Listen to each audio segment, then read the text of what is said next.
Break બાદ ફરીથી આપનું સ્વાગત છે। સુરેન્દ્રનગરમાં ખોડુ ગામમાં માલધારી સમાજનો અનોખો વિરોધ સામે આવ્યો છે।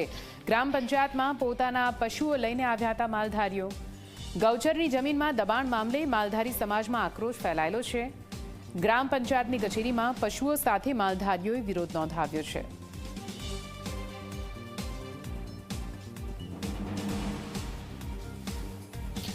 તો આપને જણાવી દઈએ, વર્ષોથી ગૌચર માટે એટલે કે જેટલા પણ પશુઓ છે તેમના માટે ગૌચરની જમીન સરકાર દ્વારા અલગ રાખવામાં આવી છે, પણ થોડા સમયથી આ ગૌચરની જમીનમાં દબાણના ઘણા એવા કિસ્સાઓ તેમજ ફરિયાદો સામે આવી છે। આ જ મામલાને લઈને વિરોધ કરવામાં આવી રહ્યો છે। વધુ માહિતી સાથે સંવાદદાતા પરવેઝ જોડાઈ ગયા છે ફોન લાઈન પર। પરવેઝ, માલધારી સમાજમાં આક્રોશ છે, ફરિયાદ કરી રહ્યા છે, શું કહી રાવ તેમને શું કહેવું છે તેમનું?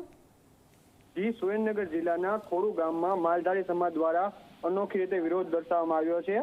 ખોડુ ગામની ગ્રામ પંચાયતમાં પોતાના પશુને લઈને માલધારીઓ પહોંચ્યા છે। ગામની સીમની જમીનમાં ગૌચર જમીન કરવામાં માલધારીની માંગ છે। ગૌચરની જમીનમાં દબાણ મામલે માલધારી સમાજમાં રોષ જોવા મળ્યો છે। ગામની ગ્રામ પંચાયતમાં માલધારી સમાજ દ્વારા પશુધન લઈ વિરોધ દર્શાવવામાં આવ્યો છે। જો તેઓની માંગ નહીં સંતોષાય ત્યાં સુધી તેઓ પશુ લઈને નહીં જાય। જી બિલકુલ, આભાર પૂરી માહિતી માટે।